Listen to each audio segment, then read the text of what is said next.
안녕하세요 여러분, 수정원입니다. 테니스라는 스포츠는 부상 없이 잘만 배운다면 다방면으로 봤을 때 굉장히 좋은 스포츠죠. 그렇지만 정말 많은 동호인분들의 마음을 아프게 하는 부상, 특히 팔꿈치 부상을 당해서 이 좋은 스포츠를 마음껏 즐기지 못하시는 경우가 굉장히 많습니다. 그래서 오늘은 경험적으로 그동안 너무나 한결같았던 원핸드 백핸드를 잘못 쳐서 엘보가 오시는 분들의 이야기를 좀 해보려고 합니다. 백핸드를 원핸드로 배우기는 했는데 원핸드를 칠 때마다 팔꿈치가 너무 아파서 제대로 치지 못하시고, 그렇게 팔이 아프니까 대충 슬라이스로 툭 넘기고 테니스를 즐기시는 분들이 생각보다 많거든요. 원핸드 드라이버를 타격할 때마다 팔꿈치가 아픈 경우가 왜 많냐면 스윙을 제대로 위로 올려치지 못해서 그래요. 기본적으로 우리 몸은, 아니 우리 팔은 구조적으로 원핸드 백핸드를 칠 때 사용되는 근육이 포핸드를 타격할 때 사용되는 근육보다 훨씬 약합니다. 그래서 포핸드 같은 경우에는 밑에서 위로 올라가는 것도 되고 높은 위치에서 일자로 나오면서 공을 눌러칠 수도 있습니다. 한마디로 스윙 궤적에 대한 선택 폭이 원핸드 백핸드보다 훨씬 다양할 수 있다는 겁니다. 그러니까 포핸드 같은 경우에는 높은 위치에서 일자로 스윙이 시작될 수가 있는데 백핸드 같은 경우에는 일자로 나오는 것이 구조적으로 어렵다는 거죠. 그래서 원핸드를 가지고 높은 위치에서 일자로 눌러치게 되면 동일한 높이에서 포핸드를 일자로 눌러치는 동작보다 팔의 관절, 인대, 근육 등에 훨씬 더 무리가 많이 가게 됩니다. 어떻게 보면 타고나지 않는 이상 불가능하다라고 표현할 수도 있습니다. 쉽게 생각해보시면 포핸드 같은 경우에는 이렇게 눌러치는 게 그렇게 어렵지 않죠. 그런데 백핸드, 원핸드는 이렇게 눌러치면 힘이 부족해요. 나의 힘의 문제가 아니라 구조적으로 힘이 나오기 힘든 동작이기 때문에 그 상태에서 억지로 힘을 더 내려고 하다 보니까 무리가 가게 되는 거고 부상으로 이어지게 되는 겁니다. 그래서 원핸드 백핸드로 눌러치더라도 올라가는 스윙을 기반으로 면에서 공을 눌러주는 형태가 되어야만 팔에 무리가 안 가거든요. 물론 이것도 어느 정도 근력이 필요하긴 하지만 이 정도 힘은 동호인분들도 충분히 노력으로 만들 수 있는 힘이에요. 그래서 약한 쪽의 근력으로 한 손 원핸드를 구사해야 되기 때문에 기본적인 근력도 키워내셔야 되고, 그것보다 더 중요한 것은 무리가 가지 않는 스윙을 잘 지켜주시는 겁니다. 제가 말씀드린 무리가 가지 않는 스윙이라는 것은 자연스러운 스윙을 표현한 겁니다. 힘이 공에 자연스럽게 전달될 수 있는 스윙.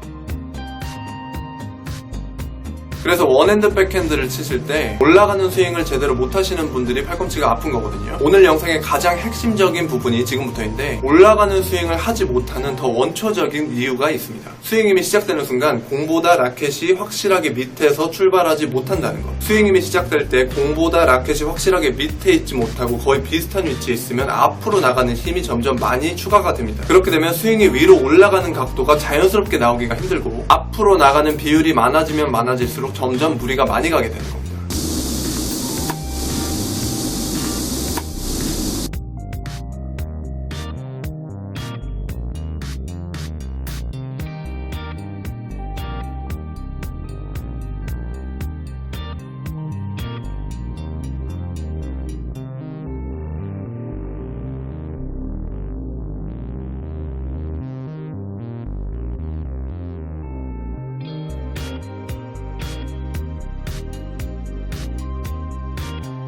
한마디로 팔꿈치가 아프신 분들 대부분이 테이크백을 하고 스윙 힘이 나오는 위치와 공의 위치가 거의 비슷하다든지, 간혹 더 위에 있는 분들도 있는데 이런 경우는 말할 것도 없고, 어중간하게 공보다 살짝 밑에 있게 되면 스윙이 당연히 앞으로 나가는 비율이 많아질 수밖에 없습니다. 포핸드 같은 경우에는 그걸 힘으로 버틸 수가 있어요. 그런데 백핸드 같은 경우에는 그게 어렵다는 거죠. 그래서 백핸드 같은 경우에는 구조적인 문제로 어쩔 수 없이 올라가는 스윙 힘이 필수라는 겁니다. 그래서 지금 만약 현재 원핸드를 타격할 때마다 팔꿈치가 아프신 분들은 공보다 확실히 밑에서 올라가는 힘을 기반으로 공을 앞으로 보내주는 연습부터 다시 하셔야 돼요. 이렇게 올려치는 연습을 하시다 보면 자연스럽게 이해가 되실 거고요. 팔꿈치 통증을 호소하시는 분들한테 이런 문제로 제가 교정을 해드리면 통증이 그 자리에서 바로 없어지시는 분들도 많이 계셨습니다.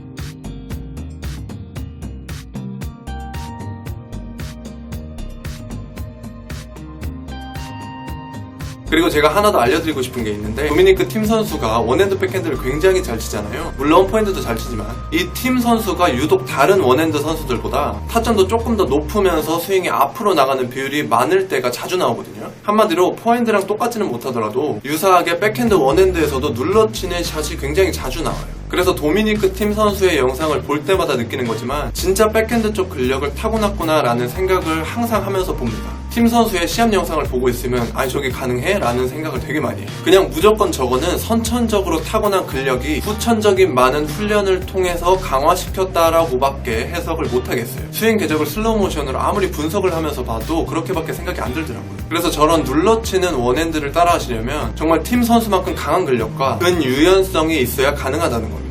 물론 팀 선수 역시 밑에서 위로 올라가는 스윙을 기본으로 하기는 합니다. 제가 왜 이런 말씀을 드리냐면 선천적인 능력과 후천적인 노력 없이 저런 백핸드를 똑같이 따라하려고 하시다 보면 쉽게 다치실 수 있기 때문에 말씀을 드리는 거예요. 그러니까 차근차근 처음에는 공을 올려주면서 공의 궤적을 이런 느낌으로 만들어주시고 그렇게 올라가는 스윙이 익숙해지셨으면 똑같이 올라가면서 공을 면으로 눌러주는 연습을 해주시면 됩니다. 그러니까 공을 올려치면서 공을 눌러주는 거죠. 그렇게 연습을 하셔야 샷도 점점 좋아지고 부상도 점점 없어지실 겁니다.